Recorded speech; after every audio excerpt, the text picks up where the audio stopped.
ਸਤਿ ਸ਼੍ਰੀ ਅਕਾਲ। ਤੁਸੀਂ ਜੁੜੇ ਹੋਏ ਹੋ ਪੰਜਾਬੀ ਰੇਡੀਓ ਯੂਐਸਏ ਦੇ ਨਾਲ ਤੇ ਮੈਂ ਹਾਂ ਪ੍ਰਵੀਨ ਸ਼ਰਮਾ ਲੈ ਕੇ ਹਾਜ਼ਰ ਹਾਂ ਪ੍ਰੋਗਰਾਮ ਖਬਰ ਤੇ ਨਜ਼ਰ।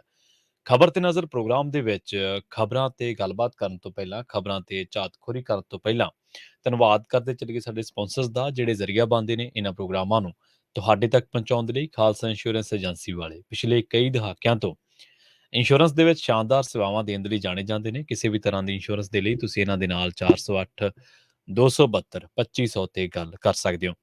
ਟਰਕੀਆਨਾ ਇਮੀਗ੍ਰੇਸ਼ਨ ਲਾ ਫਰਮ ਵਾਲੇ ਜੇ ਟਰਕੀਆਨਾ ਇਮੀਗ੍ਰੇਸ਼ਨ ਬਾਬਤ ਤੁਹਾਡਾ ਕੋਈ ਸਵਾਲ ਹੈ, ਕੋਈ ਸਲਾਹ ਕਰਨੀ ਹੈ ਤਾਂ ਜੇ ਦੇ ਨਾਲ 415 909 0503 ਤੇ ਗੱਲ ਕੀਤੀ ਜਾ ਸਕਦੀ ਹੈ। ਗੁਰਦੀਪ ਸਿੰਘ ਬਿਰਦੀ ਕਲੋਵੇ, ਸਤਨਾਮ ਸਿੰਘ ਸ਼ੇਰਗਿੱਲ ਸਿਲਮਾ, ਜਗਤਾਰ ਸਿੰਘ ਆਨੰਦਪੁਰੀ ਫਰੀਮੌਂਟ, ਚਰਨਜੀਤ ਸਿੰਘ ਬਦਵਾਲ, ਪਿਆਰਾ ਸਿੰਘ ਰਾਹੁਲ, ਗੁਰਪਾਲ ਗਿੱਲ ਸੈਕਰਾਮੈਂਟੋ, ਗੁਰਦੀਪ ਸਿੰਘ ਗਿੱਲ ਤੇ ਪਰਿਵਾਰ ਯੂਬਾ ਸਿਟੀ, ਮਨਦੀਪ ਸਿੰਘ, ਸਰਬਜੀਤ ਕੌਰ ਸੈਨ ਹੋਜ਼ੇ, ਮਨਜੀਤ ਸਿੰਘ ਸੈਨ ਹੋਜ਼ੇ, ਮੀਰੀ ਪੀਰੀ ਸੇਵਾ ਸੁਸਾਇਟੀ ਫ੍ਰੇਜ਼ਨੋ ਤੇ ਜ਼ੈਂਡਰ ਗਰੁੱਪ ਵਾਲੇ। ਕਿਸੇ ਵੀ ਤਰ੍ਹਾਂ ਦਾ ਘਰ ਖਰੀਦਣਾ ਜਾਂ ਘਰ ਵੇਚਣਾ ਜਾਂ ਲੈਣਾ ਚਾਹੁੰਦੇ ਤੁਸੀਂ ਹੋਮ ਲੋਨ ਤੇ ਇਹਨਾਂ ਦੇ ਨਾਲ 559 905 2575 ਤੇ ਗੱਲ ਕੀਤੀ ਜਾ ਸਕਦੀ ਹੈ।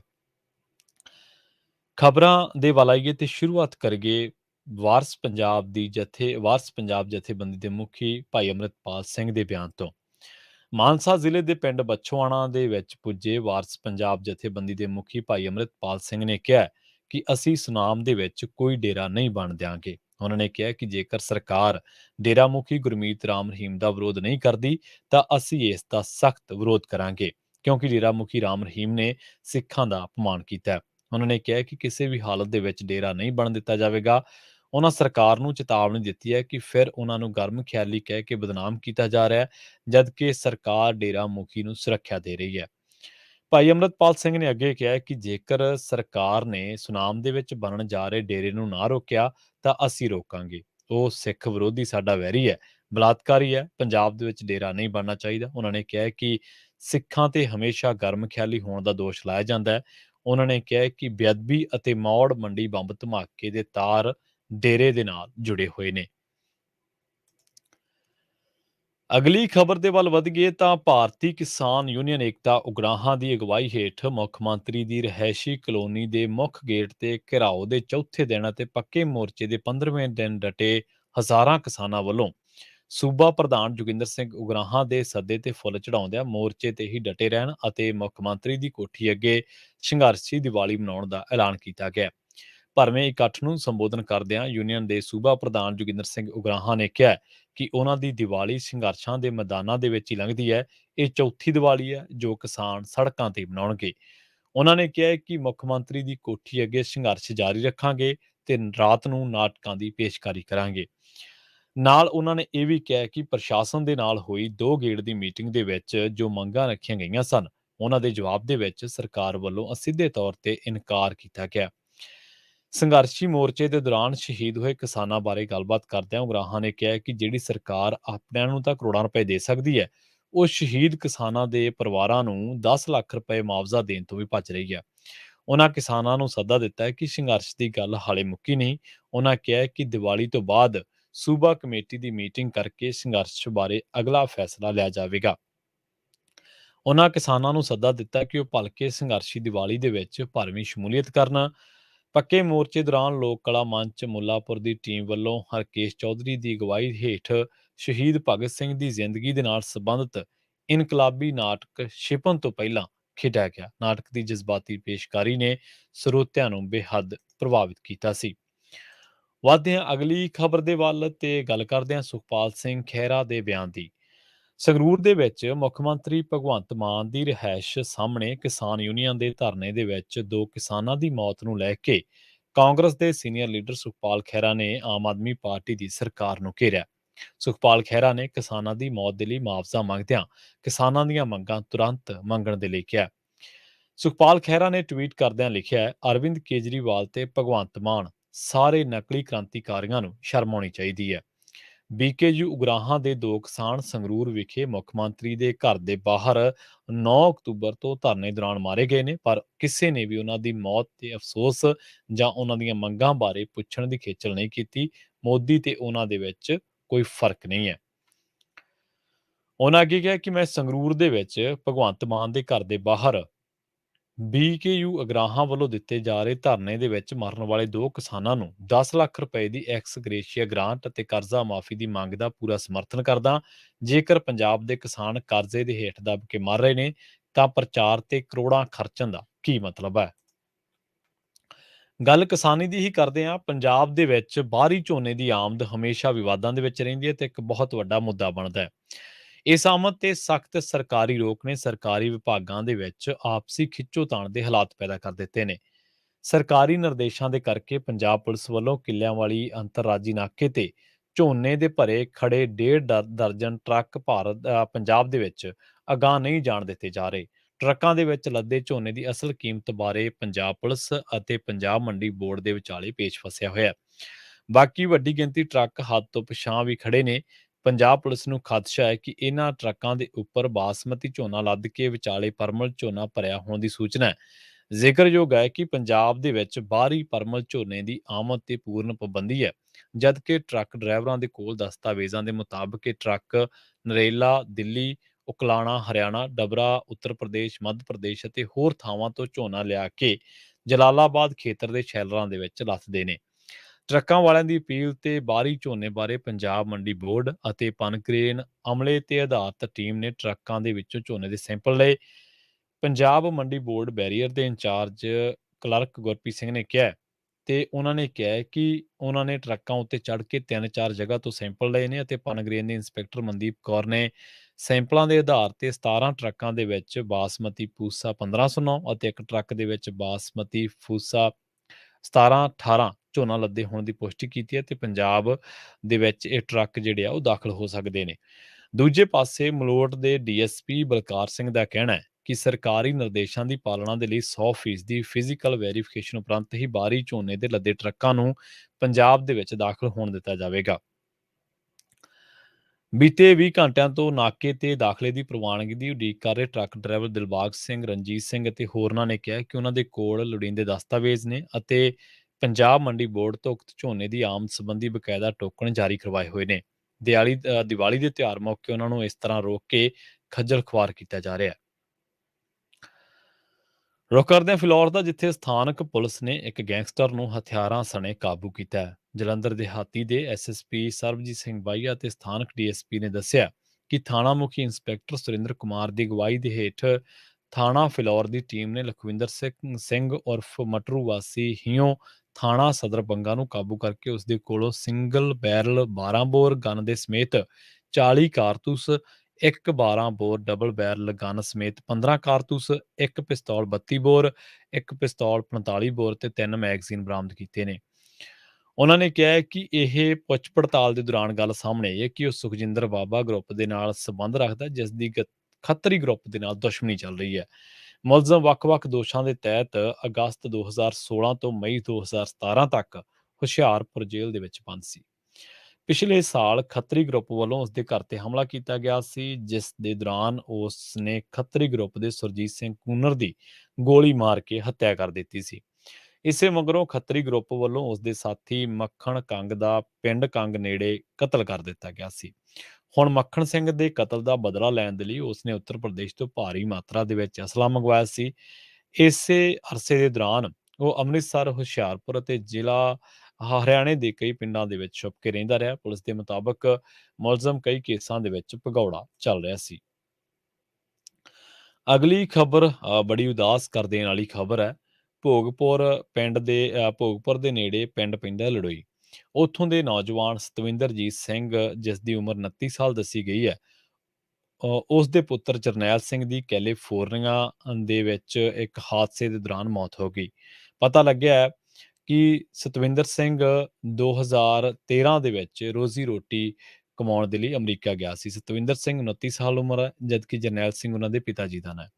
ਉੱਥੇ ਉਹ ਟਰੱਕ ਚਲਾਉਂਦਾ ਸੀ। ਉਹ ਜਦੋਂ ਟਰਾਲਾ ਚਲਾ ਰਿਹਾ ਸੀ ਤਾਂ ਉਸ ਨੂੰ ਨੀਂਦ ਦਾ ਝੋਕਾ ਆ ਗਿਆ ਅਤੇ ਜਿਸ ਕਰਕੇ ਟਰਾਲੇ ਦਾ ਸੰਤੁਲਨ ਵਿਗੜ ਗਿਆ ਤੇ ਟਰਾਲਾ ਪਲਟ ਗਿਆ ਸੀ। ਸਤਵਿੰਦਰਜੀਤ ਸਿੰਘ ਦੀ ਮੌਕੇ ਤੇ ਹੀ ਮੌਤ ਹੋ ਗਈ। ਕੈਲੀਫੋਰਨੀਆ ਪੁਲਿਸ ਨੇ ਉਸ ਦੀ ਮ੍ਰਿਤਕ ਦੇਹ ਆਪਣੇ ਕਬਜ਼ੇ ਦੇ ਵਿੱਚ ਲੈ ਲਈ ਹੈ। ਇੱਕ ਖਬਰ ਪਿੰਡ ਲੜੋਈ ਪਹੁੰਚਣ ਤੋਂ ਬਾਅਦ ਮ੍ਰਿਤਕ ਦੇ ਪਿਤਾ ਜਰਨੈਲ ਸਿੰਘ ਅਤੇ ਮਾਤਾ ਸਤਵੰਤ ਕੌਰ ਦੀ ਹਾਲਤ ਖਰਾਬ ਹੋ ਗਈ ਹੈ। ਜ਼ਿਕਰਯੋਗ ਹੈ ਕਿ ਸਤਵਿੰਦਰ ਦੇ ਵੱਡੇ ਭਰਾ ਵਿੱਕੀ ਦੀ ਵੀ ਪਿਛਲੇ ਸਾਲ ਅਪ੍ਰੈਲ ਮਹੀਨੇ ਦੇ ਵਿੱਚ ਮੌਤ ਹੋ ਗਈ ਸੀ।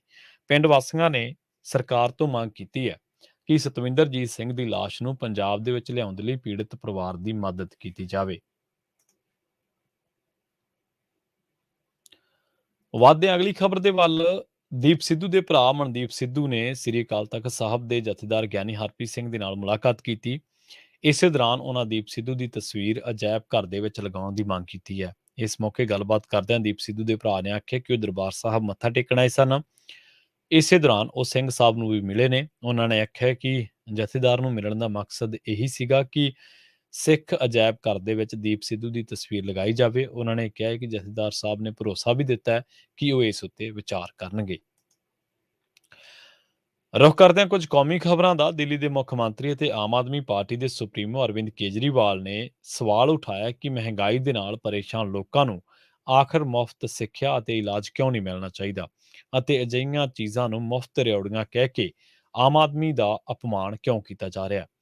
ਕੇਜਰੀਵਾਲ ਨੇ ਇੱਕ ਮੀਡੀਆ ਰਿਪੋਰਟ ਨੂੰ ਟਵੀਟ ਕੀਤਾ ਜਿਸ ਦੇ ਵਿੱਚ ਪ੍ਰਧਾਨ ਮੰਤਰੀ ਨਰਿੰਦਰ ਮੋਦੀ ਨੇ ਰਿਓੜੀ ਜਾਂ ਫਿਰ ਮੁਫਤ ਸਗਾਤਾਂ ਦੇ ਸਿਆਸੀ ਸੱਭਿਆਚਾਰ ਦੀ ਨਿੰਦਾ ਕੀਤੀ ਹੈ। ਆਮ ਆਦਮੀ ਪਾਰਟੀ ਦੇ ਮੁਖੀ ਨੇ ਹਿੰਦੀ ਦੇ ਵਿੱਚ ਟਵੀਟ ਕਰਦਿਆਂ ਕਿਹਾ ਕਿ ਮਹਿੰਗਾਈ ਕਰਕੇ ਲੋਕ ਕਾਫੀ ਪਰੇਸ਼ਾਨ ਨੇ।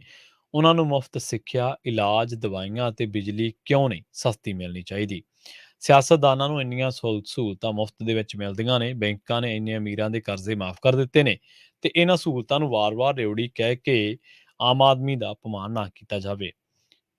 ਇੱਥੇ ਦੱਸਣਾ ਬਣਦਾ ਹੈ ਕਿ ਮੋਦੀ ਨੇ ਲੰਘੇ ਸ਼ਨੀਵਾਰ ਮੱਧ ਪ੍ਰਦੇਸ਼ ਦੇ ਸਤਨਾ ਜ਼ਿਲ੍ਹੇ ਦੇ ਵਿੱਚ ਪ੍ਰਧਾਨ ਮੰਤਰੀ ਆਵਾਸ ਸਕੀਮ ਦੇ ਲਾਭਪਾਤਰੀਆਂ ਦੇ ਗ੍ਰਹਿ ਪ੍ਰਵੇਸ਼ ਸਮਾਰੋਹ ਦੇ ਮੌਕੇ ਆਪਣੇ ਸੰਬੋਧਨ ਦੇ ਵਿੱਚ ਮੁਫਤ ਸੁਗਾਤਾਂ ਦੇ ਸੱਭਿਆਚਾਰ ਦੀ ਨਿੰਦਾ ਕੀਤੀ ਸੀ।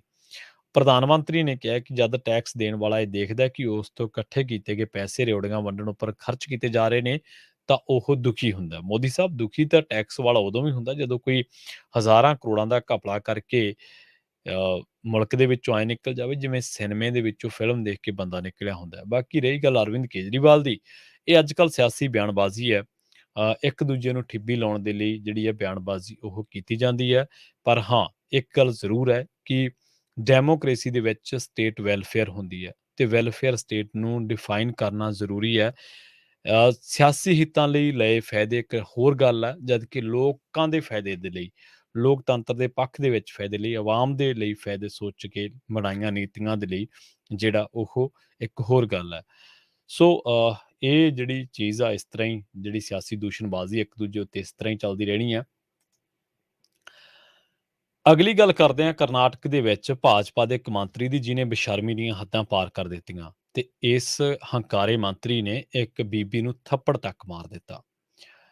ਕਰਨਾਟਕ ਦੇ ਹਾਊਸਿੰਗ ਤੇ ਇਨਫਰਾਸਟ੍ਰਕਚਰ ਵਿਕਾਸ ਮੰਤਰੀ ਵੀ ਸੁਮੰਨਾ ਦੀ ਇੱਕ ਔਰਤ ਨੂੰ ਥੱਪੜ ਮਾਰਨ ਵਾਲੀ ਵੀਡੀਓ ਸਾਹਮਣੇ ਆਈ ਹੈ। ਇਹ ਵਾਕਿਆ ਹੰਗਲਾ ਪਿੰਡ ਦੇ ਵਿੱਚ ਇੱਕ ਸਮਾਗਮ ਦੇ ਵਿੱਚ ਹੋਇਆ, ਜਿੱਥੇ ਮੰਤਰੀ ਲੋਕਾਂ ਨੂੰ ਲੈਂਡ ਟਾਈਲਸ ਯਾਨੀ ਕਿ ਲੈਂਡ ਟਾਈਟਲਸ ਜ਼ਮੀਨ ਦੇ ਪੇਪਰ ਦੇਣ ਦੇ ਲਈ ਪਹੁੰਚੇ ਸਨ। ਇਸੇ ਦੌਰਾਨ ਇੱਕ ਔਰਤ ਮੰਤਰੀ ਦੇ ਕੋਲੇ ਕੁਝ ਸ਼ਿਕਾਇਤਾਂ ਲੈ ਕੇ ਪਹੁੰਚੀ।